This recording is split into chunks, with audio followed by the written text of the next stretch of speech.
Okay, it looks like attendee numbers have stabilized now. So thanks very much, everyone, for joining us this afternoon. It's great to see you here for another webinar with us. As I've just said, it's good to welcome you to TI Apply and IRU's latest European road freight rate development benchmark for Q1 2023. It's been another really interesting quarter in the road freight market. It's always interesting. And I suppose one of the big transitions we've seen this quarter is really have moved into more of a buyer's market, as we've seen volumes drop off to some extent with demand slackening. We've seen more available capacity and a lot more companies going out for tender. In fact, speaking to many shippers, a lot seem to have 50% of their business out on tender at the moment, and one I spoke with yesterday was saying they reckon they've got 85% of their business out to tender at the moment. So trying to make the most of that change in conditions in the market, and it's our job really today to try and show you exactly what's going on in terms of road freight rates, how they're changing and the dynamics that are causing that, and to try and show you the way forward in terms of how rates are changing. So very happy to welcome you today. As usual, we'll have a 25 to 30-minute presentation where we'll take you through the overall situation in the European market, and then we'll take a look at some individual lanes and try to provide you with an outlook as to where we see prices moving from the very latest data. We'll also have a Q&A session at the end, so please feel free to add any of your questions into the Q&A tool on Zoom as you go through the webinar. We'll do our best at the end, as always, to answer as many questions as we can. We'll also be running a poll during this webinar as well, so we'll have a poll question for you in the first 5 or 10 minutes, looking at how we expect rates to come to change in the next few months. So please do participate in that using the poll tool on Zoom. All right, well, so I can now welcome you to the webinar and introduce you to our speakers. So I'm Michael Clover, I'm TI's Head of Commercial Development, and I'm your host today from TI, which is a provider of market intelligence and research on the whole logistics industry, actually, but provides lots of data and forecasts and insights about the road freight market too. So if you want to know what's going on strategically in the road freight market, you can come to us at TI. I'm also joined by my colleague Nathan Donaldson, who's our data team lead and an economic analyst here at TI and responsible for the analysis around the applied data in this report. So welcome, Nathan. Thank you, Michael. Nice to be here. Hello, everyone. Thanks, Nathan. And I'm also joined by Marianne Savoni, who's a Senior Manager of Strategy and Market Intelligence at IRU. So welcome, Marianne. And would you like to give a quick intro for IRU for those who don't know the organisation? Yeah, sure. Good afternoon to all. So IRU is the International Road Transport Organization, representing commercial road transport industry worldwide. IRU is counting more than 175 members, representing large logistic companies, national associations also in road transport, but also shippers, energy suppliers, and service providers. Thanks, Marianne. And just before I introduce Thomas as well, just to read our disclaimer for you, we must remind you that all discussions and statements made by participants on commercially or strategically sensitive information may fall within the scope of competition law and be considered as unlawful. We invite you to refrain from sharing any information of such nature or entering into any such discussion, including during breaks. But now I can introduce Thomas Leroux, who's Apply's Chief Executive Officer, and has been part of every webinar in this series so far. Thomas, welcome. Could you just introduce yourself and give us a bit of background about Apply for those who don't know you, and then we'll move on to just a summary of the methodology we'll be using in the rest of the paper. Yes, perfect. Hi, Michael. Hi, everybody.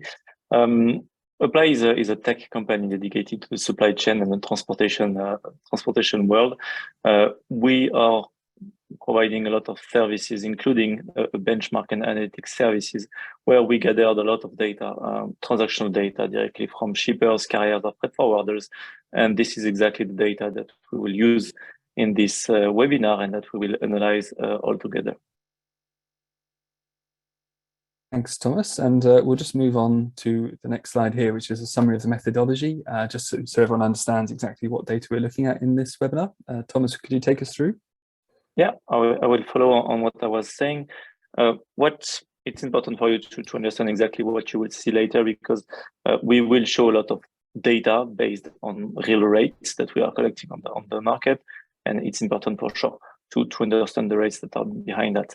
We will talk today about FTL transportation, general cargo. We will have a look on spot versus contractual prices. The fuel is included in this analytics. We have often the question, why is the fuel included? Because we have a look on the all included prices. You for sure know that fuel is a sensitive issue because you can have several index depending on the countries. And so to have a global view on a European level, we decided to include the fuel on that. This focus will be on this data over there. We have, of course, much more data on our apply side for LTL, for reefer, for bulk, for many others transportation. Here, the idea is to focus on this one, to have big ideas, and just also to introduce that, you will see two types of indexes or two types of prices. One that is 100 based, meaning that this is a basket of different origin and destination. So this is not the price for a full truck on a specific corridor, but the basket of it. So it's 100 at a specific date, and then you can see the evolution. And on other graphs that you will see a price with the euro. So it's price for a full truck on the specific corridor that we will have a look at. Great, thank you, Thomas. Yes, always good to have everyone understanding exactly what we're looking at. So now we can move on to the first content chart here, and this is the first index actually showing price change on a total European level. So this amalgamates all the rates from all the lanes we track for the webinar here to show us an overall trend. And as you can see, rates falling both on the spot and contract market in Q1, which is first time they've both fallen for some time. Nathan, could you just take us through the circumstances in the market that have led to these falls? Yeah, sure. Thank you, Michael. So really interesting view. If we look at the whole European picture this quarter, start off in the spot market. The spot market fell 7.5 points quarter on quarter. It's down to 132.5. Now, that's actually the first time that the spot market index has fallen for 2 consecutive quarters since quarter 2 2020. And that was at the start of the Europe pandemic response. So really significant data that we're seeing here.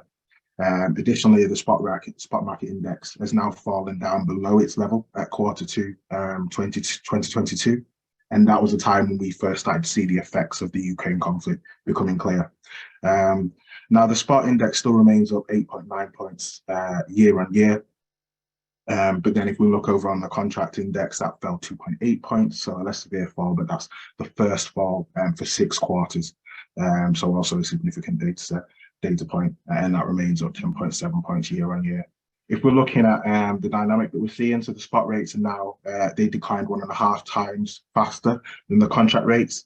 And that's the result of falling demand from Europe, reducing the immediate demand side price pressure in the market.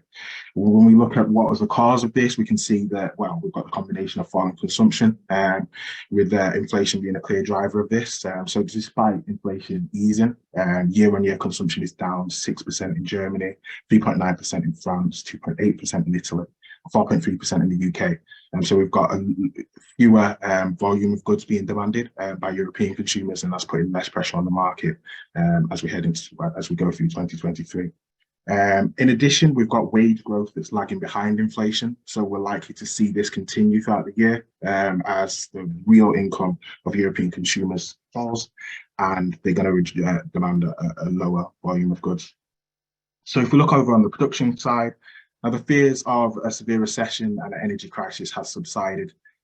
But what this has done is this left the continent with quite high contract rates in the energy market. So we've got a lot of producers that still have those high costs with the contract prices from 2022, continuing to keep costs high and deter production. So if we look at available data from 2023, we see that the UK production is down 0.5%, down 0.3% in Spain and 0.1% in Italy. We have seen some growth of 0.9% in France and 0.5% in Germany. When we're looking at the cost side and the supply side, which Mary will take us through in more detail, the reality is a higher cost base now. So it's clear that that even though fuel prices have fallen, they remain up from historic prices in 2021 and 2020. We've got inflation that will drive wage growth, so we're likely to see increase from the labour costs in the market, so that's going to keep the cost base high, and the driver shortage continues as well. Thanks, Nathan. Yes, so an interesting situation overall as we see the market going through a period of change. Obviously, thinking about the outlook for the rest of the year, we're expecting that demand to remain low through the first half of the year, hopefully recovering a bit further in the second half of the year. But also we've seen, and come to the stage, a bit of a seasonal uptick in prices now. But one thing we'd also like to do, as we have nearly 500 participants on the webinar, is to get your view as well as to how you think prices are likely to change over the next 3 months. So I've just launched a poll for you here, as I can see many of you filling that in already, asking how you expect prices to change over the next 3 months or so. And I'll just give you a little time to complete that. I can see over half of you have already done so. So just give you a few minutes, then we'll show you the results of that poll and have a look at what you are all thinking in terms of rate development.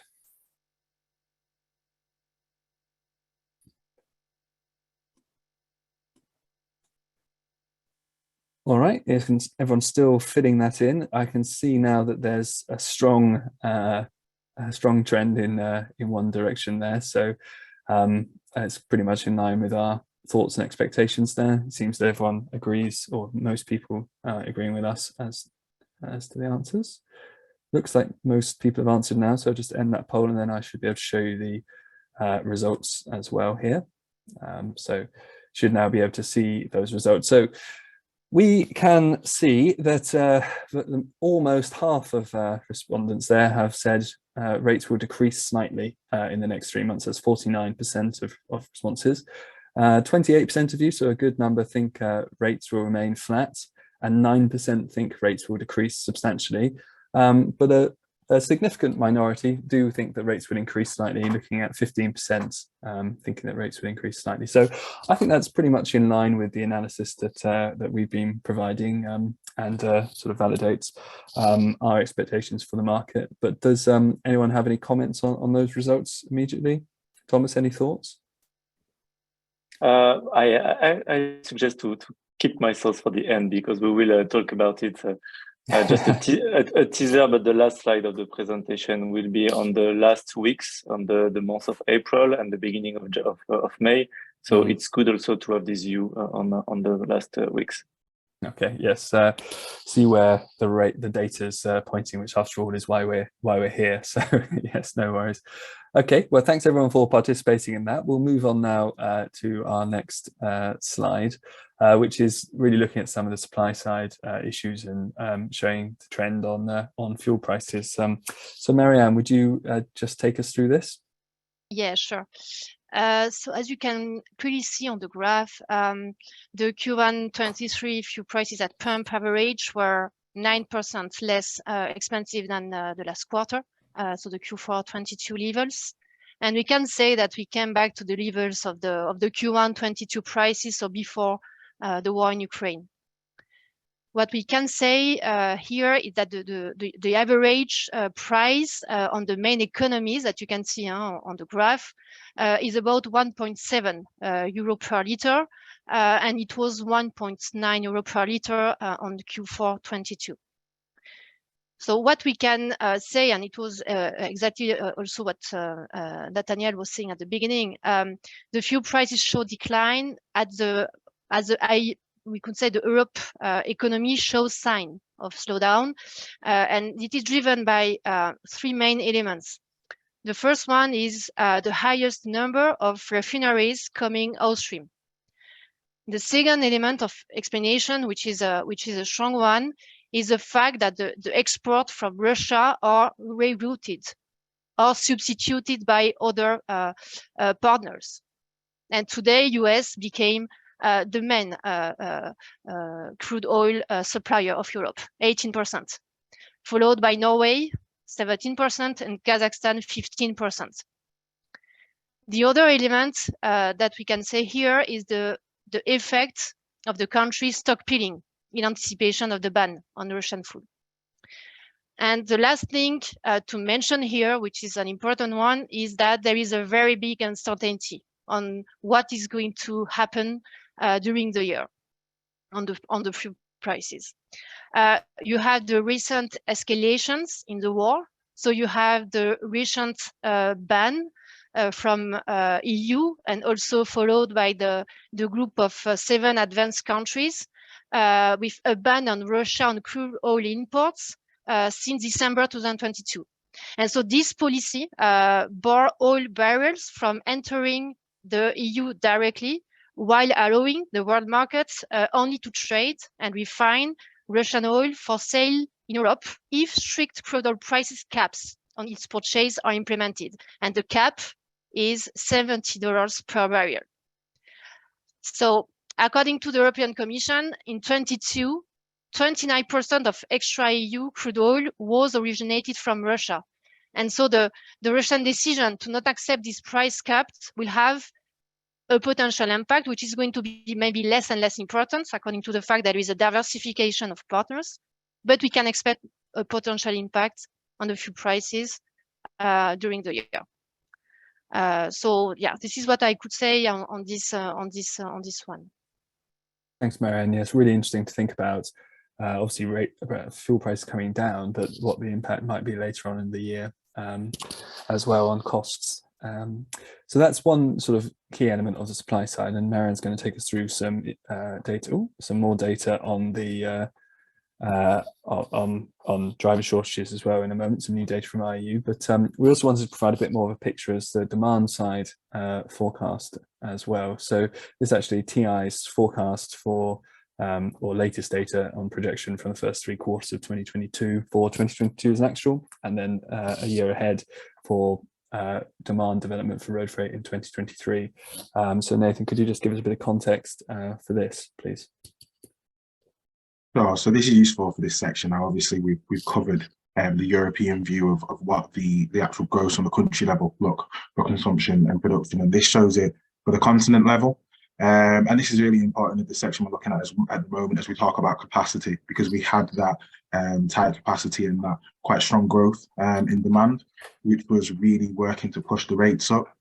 As we're heading into, as we're in 2023 and we look forward, we see that we've actually got that the growth has dropped significantly from that 9.4% in 2021, and that's down to that 3.4% forecasted for 2022. And now we're actually going to give our actual growth for 2022 from TI coming in next month.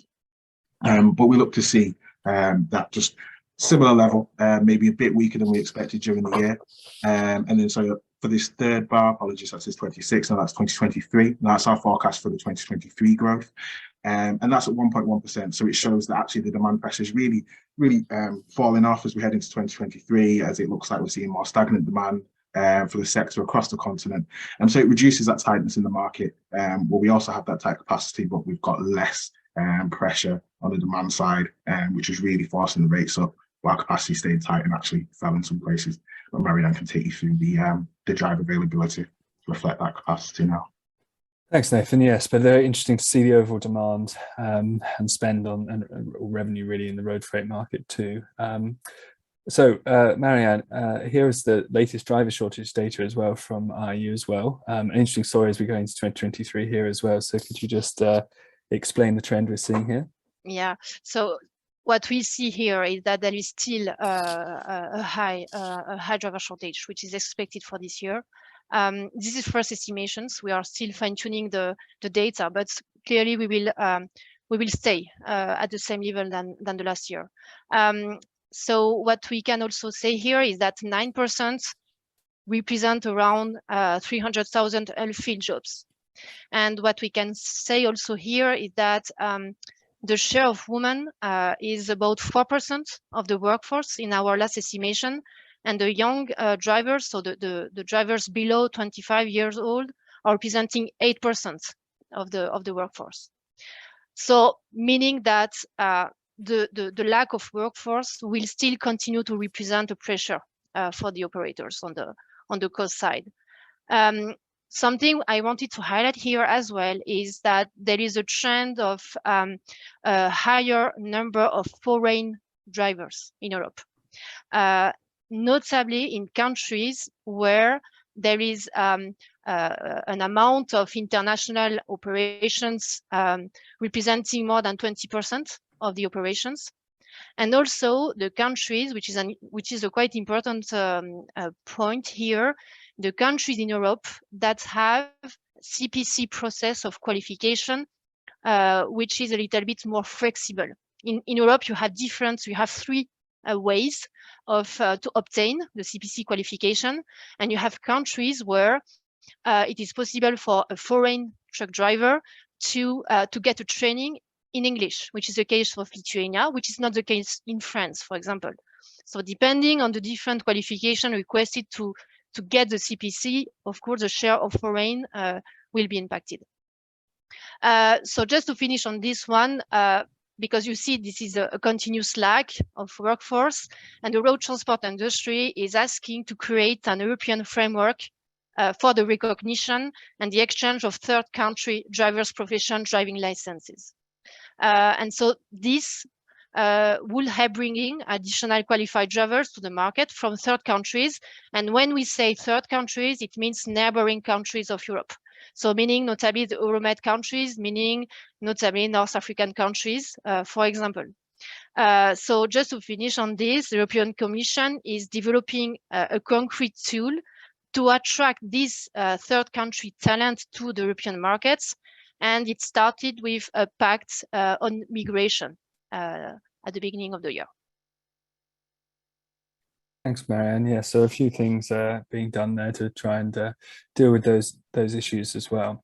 We'll move on then to our first actual individual lane here, and this is looking at rates on Madrid to Paris lane, so France, Spain. And, we can see the trend on the chart there, but Thomas, would you just take us through this?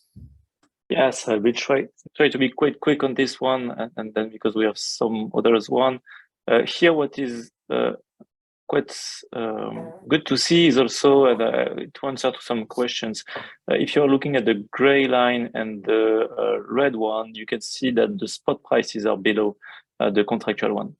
To see exactly that in some, what I wanted to say is that in certain corridors you can find some spot prices that are decreasing sharper than the contractual one, and so you can find some spots that are indeed below.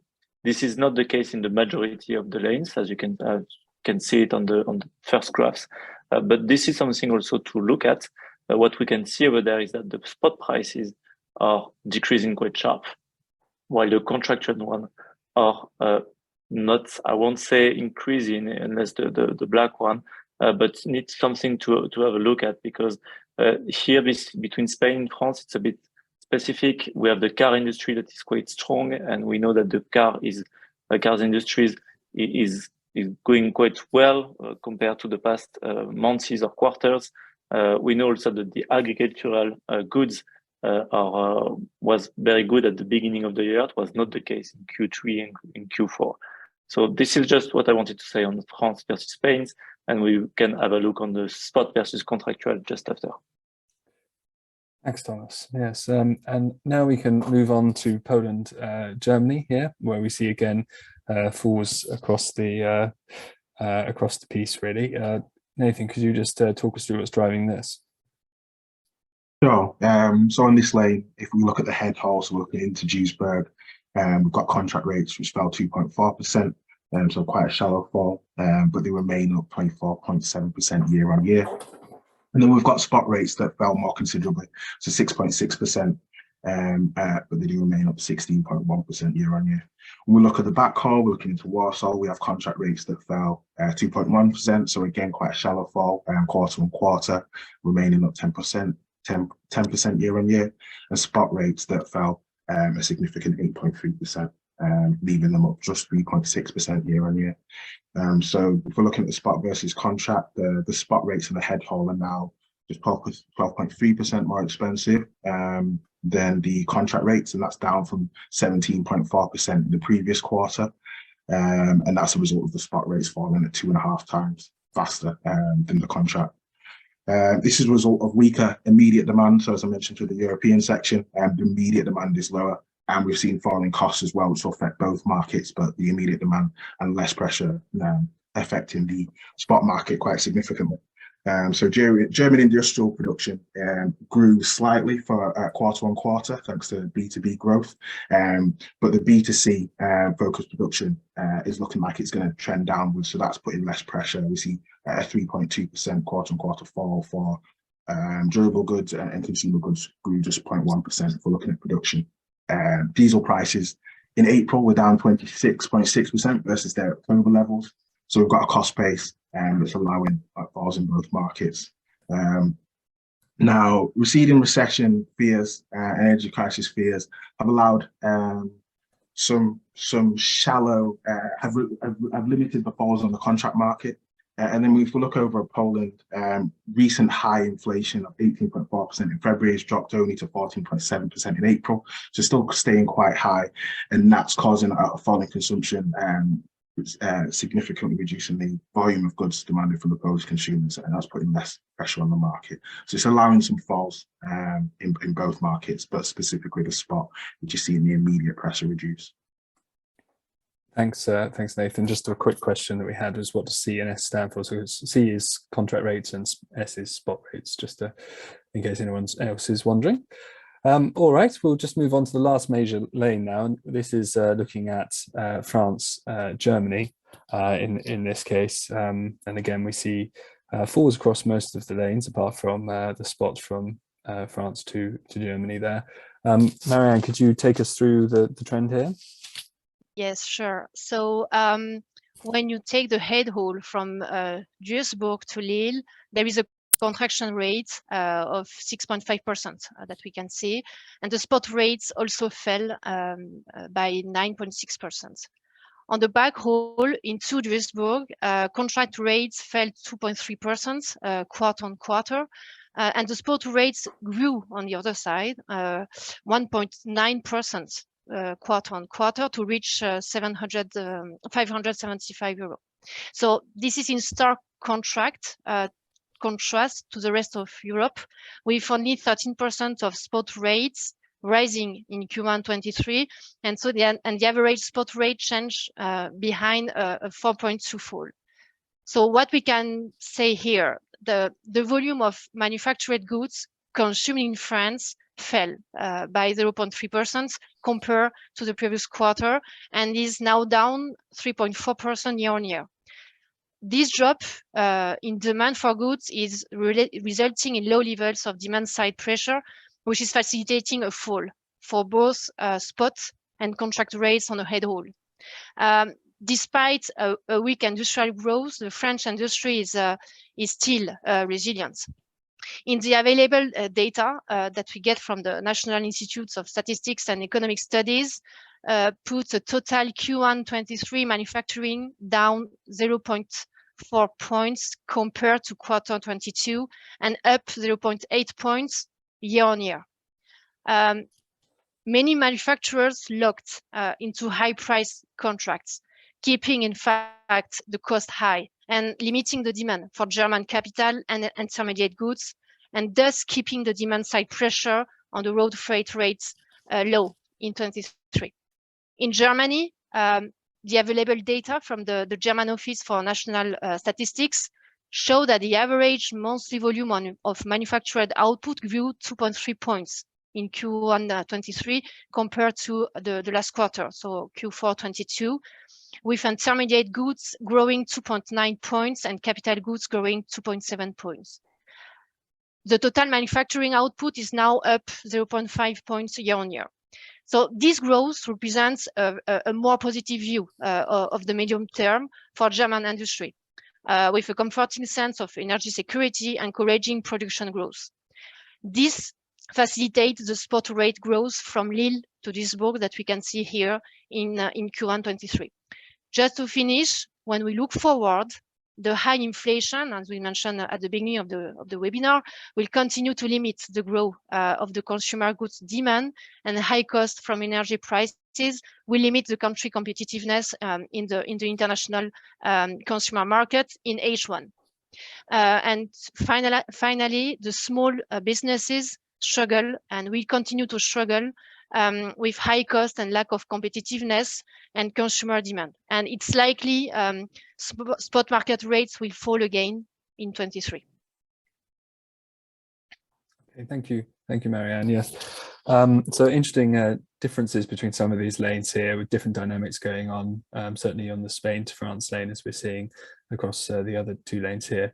We'll move on actually on the subject really of German industry, looking at a different lane to usual this time, looking at Germany to the Czech Republic. Nathan, could you take us through this one? Might have to be a little brief as we're running a bit late, or running a bit long today, but if you could take us through the main points, that'd be great.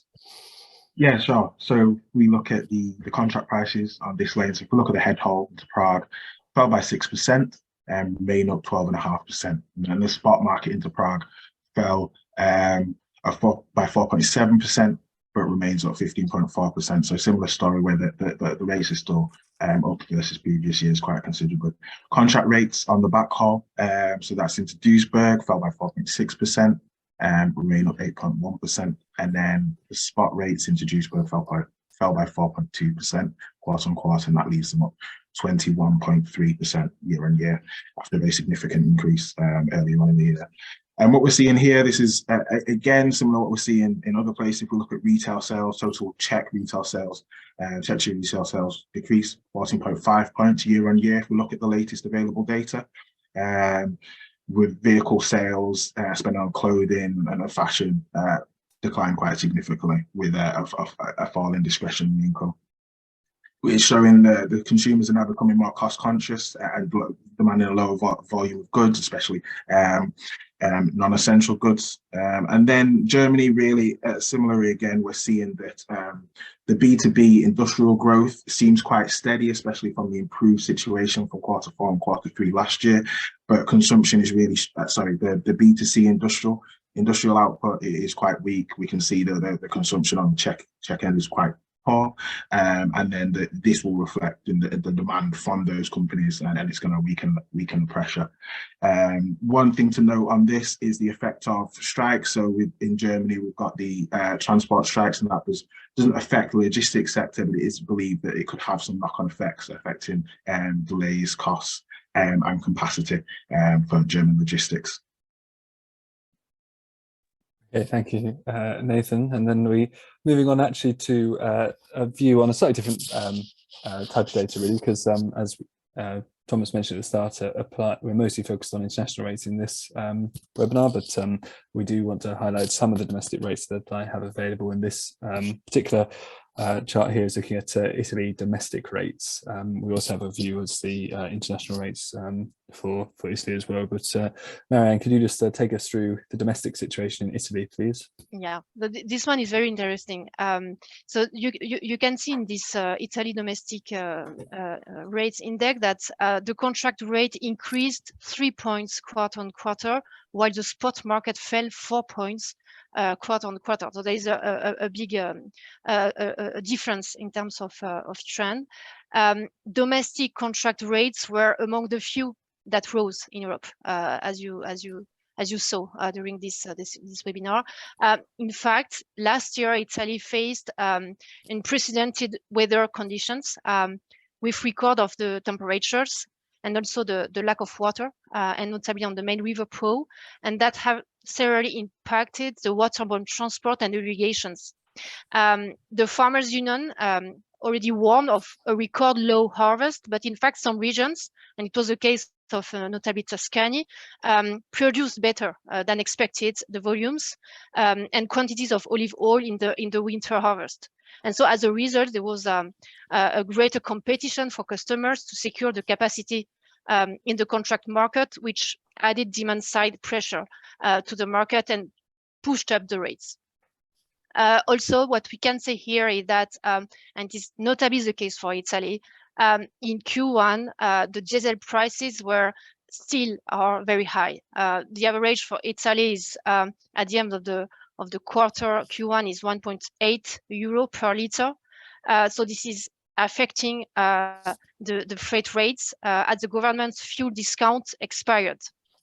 This pushed diesel prices up by 11% only when you have a look on January. While rates in mid-April have fallen by 16% from their post-Ukraine war, high prices remain up by 19% compared to April of 2021. So this indicates a higher cost base for Italian carriers. There is a pressure on the government to reduce fuel duty, which represents 50% of the cost of fuel in Italy. Thanks, Marianne. And if we look actually at the international rates, then we see a similar story. But Nathan, could you just take us through the drivers of this that are different, if there are any, to the domestic market? Yeah, sure. It's a very similar story. Where we're seeing all the rates fall apart from the contract rates on export lanes.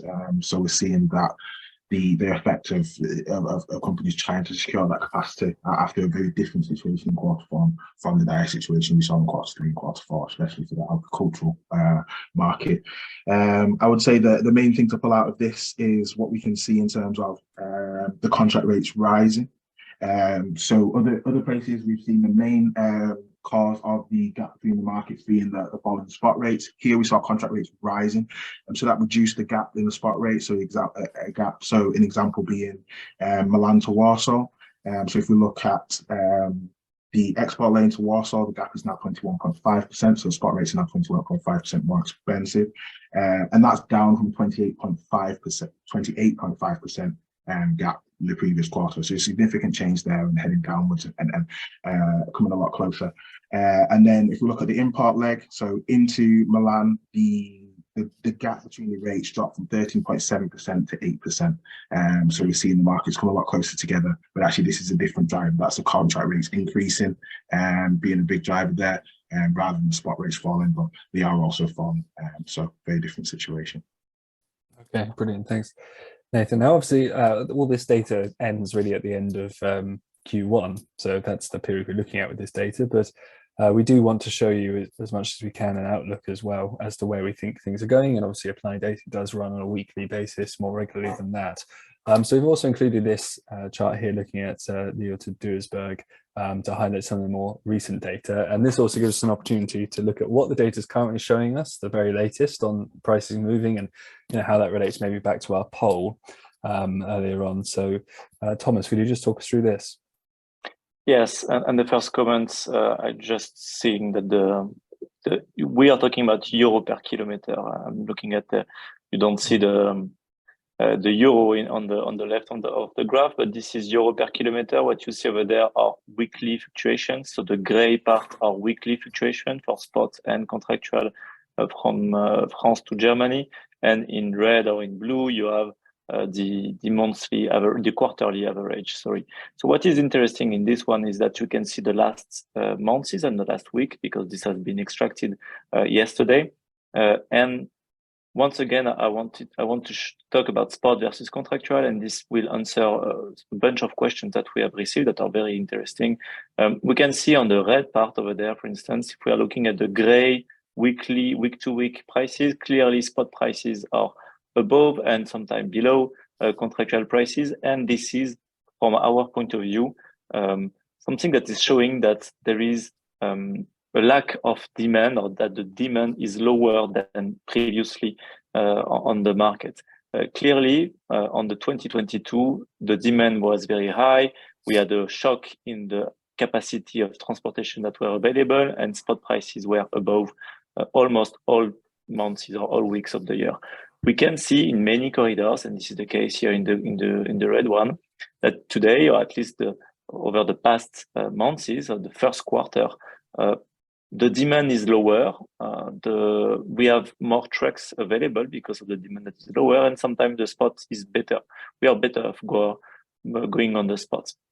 And in a globally speaking, we think that it's very important for shippers to have a mix between spots and contractual. You want to ensure for sure have contracts to be sure that to have a truck that is coming on the Monday, Tuesday, and for your supply chain. And sometimes because market is changing, because sometimes you have more or less demand, spot is very important also to have and to manage properly. So this is what I wanted to show. We wanted to show with the last week of data. The first quarter by habits on the market is a first quarter that is quite, let's say, cool. Just after the peak, the end season, sorry, we have rates that are on a seasonal basis decreasing a bit, and we need to have a look right now on May, June. Usually rates are going up over the past years. This is the big question. Demand is still low. Capacity shortage is still here, but if the demand is still decreasing, maybe rates will keep stable or continue to decrease a bit. Yes, absolutely. So, that's interesting when thinking back to the poll. It was showing mostly a slight decrease and stable rates as well, but always good to think about the outlook there. Okay, so that does take us to our Q&A session. Thanks everyone for listening, and if you've got any further questions, please do let us know, but we'll do our best now to answer as many as we can. I have noticed a few people asking whether or not the presentation and report will be sent out after this. Yes, that's something I forgot to mention at the start. So you will all receive a copy of the report and presentation. So don't worry too much about that. Okay, so we are looking at some of the questions here then, and if we I have a couple of questions about driver shortages and about the sort of drop off in demand and how come there's still such a strong or such a large shortage. So I think first of all, it's important to say that the demand forecast looking for 2023 is actually looking over the whole year, 2023 ahead. And so that kind of irons out some of the lower volumes that we're seeing now with the later in the year period showing higher situation. So now if we've got drivers too many too much capacity for loads available, that's we're expecting that to unwind, but obviously we're also seeing a drop off, a slight decline in that rate of driver shortages as well. And I don't know if you've got any comments you'd like to add to that, Marianne, at all. Yeah, just to comment also on this 9% that I just presented. In fact, this is not we could say a decline. I would say that it is more a continuity of the lever that we have seen last year, which is really following exactly the trend you just mentioned, Michael. So this estimation is showing that in fact the shortage is at the same level with a demand which is indeed having an impact on the road transport volume, which is going to be quite in the same trend as the last year. So this shortage is just showing that in fact there is still not solutions enough implemented to then mitigate the risk. And that just to also mention something, because there was a question on the age of the drivers, the fact that there is 1/3 of the workforce having more than 55 years old. So you imagine what does it mean in terms of the coming years, where there is going to be the wave of retirements. This is going to create a huge impact in the coming 5 to 6 years if there is not enough concrete and short-term solutions implemented to mitigate the shortage.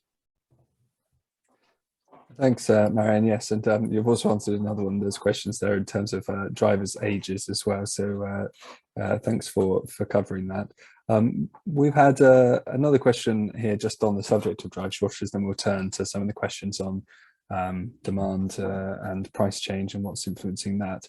But one other question we've had here is just asking if we have new drivers from outside the EU, do you expect them to be paid on the same level as EU drivers, or would prices lower a bit with lower wages? I don't know if you have a view on that, Marianne. Yeah, there is not yet a clarity on that.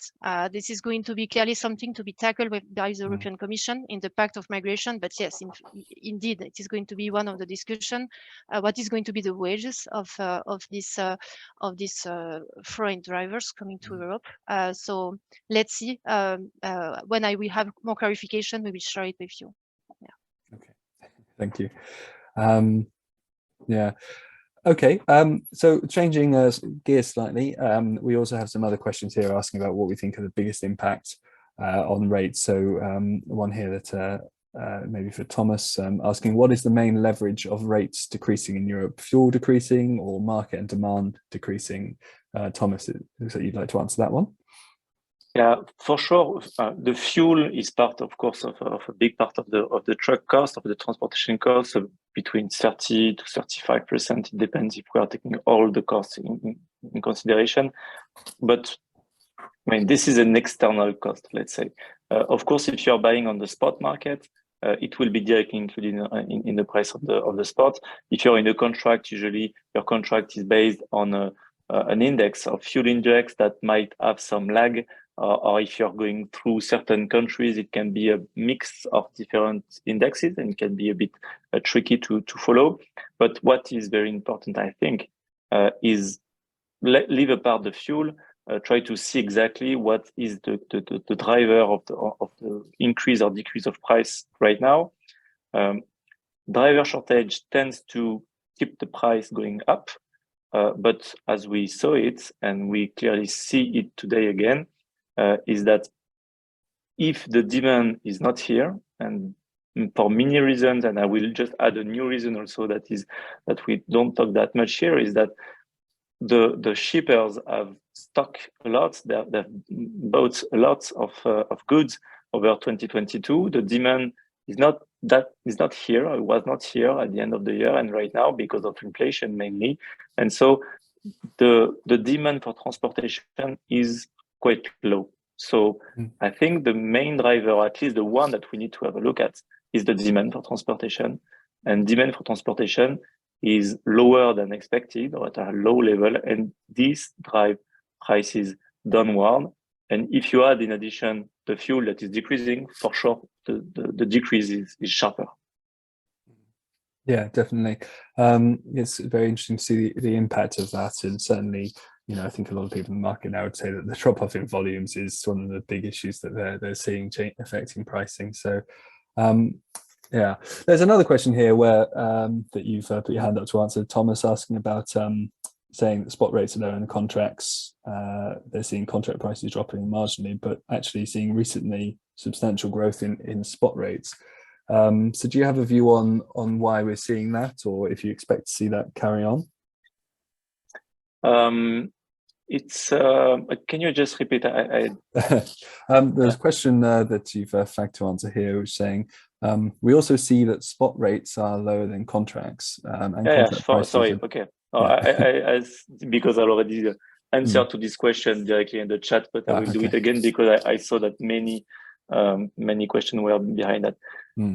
We see on certain corridors that spot prices are lower than contractual one, for sure.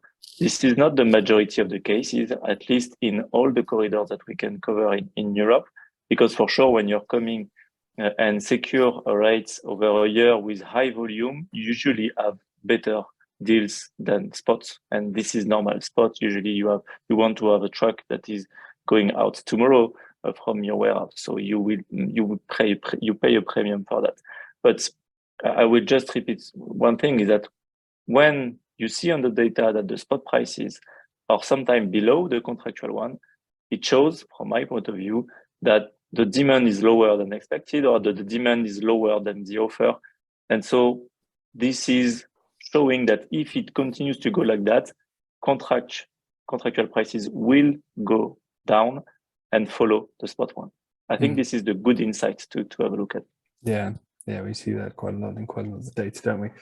Okay, and maybe a question for you, Nathan. We've seen a question here saying, how does the demand impact in 2023 tally with your slide for 2023 demand, saying that would be 1.1% growth versus 2022?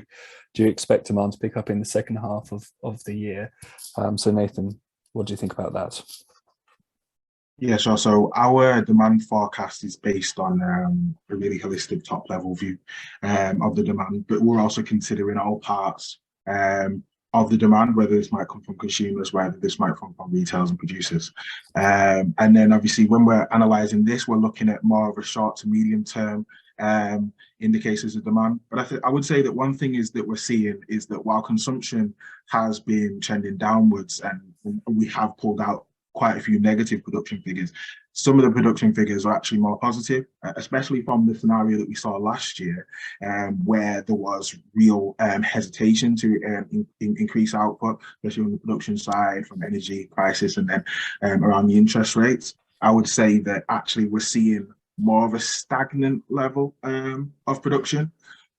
So when we look at the picture as a whole for the year, we actually see that minimal 1.1% growth for demand. And yes, in some areas it's falling, but if we pull everything together and we look at the total continental growth, then also this is covering every country. So it's not just the main countries that we're looking at and where we're seeing some significantly more pessimistic view of demand. So it is going to be quite varied for the year, and we're not heading for an extreme drop. Okay, thanks. Thanks, Nathan. Yeah, so it's a bit of a story of the sort of progress of the year and changing economic situation, really. We've also had a few questions just asking about whether intermodal prices are included in these lanes. Thomas, you're probably best to answer that. Yes, the question of multimodality is quite interesting and quite key, because more and more people are trying at least to go by rail or by boat. And so, to be precise here, the data is only road transportation. And the question was also linked, will it have an impact directly on the road prices? I don't think so from my point of view, because usually the price of rail, for instance, is very aligned with the road, even a bit higher than the road transportation. But in multimodality, we can also talk about the boats and the nearshoring, because we see more and more factories that were in Asia moving to north of Africa or to the eastern part of Europe or to Turkey also. And here you need multimodality, you need to have nearshoring, having boats that are coming to Europe. And it means also more shipments in truck, so higher demand of road transportation in Europe. And this can have an upward pressure on the prices with a higher demand compared to containers that can arrive directly in Rotterdam, in Hamburg, or in Europe. Okay, thank you, Thomas. Okay, well, it's almost 5 to 4 European time, so I think probably best to draw to a close. But thank you everyone for joining us and attending again. We'd love to carry on the conversation with you. So if you have any questions about the markets, you can contact TI about rates, supply, and any questions about changing regulations or changing market conditions. I'm sure you would love to hear from you. So please use the contact details on your screen if you'd like to carry on the conversation with us.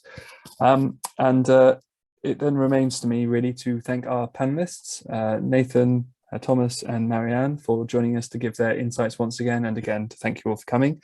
We hope to see you in the next webinar for Q2.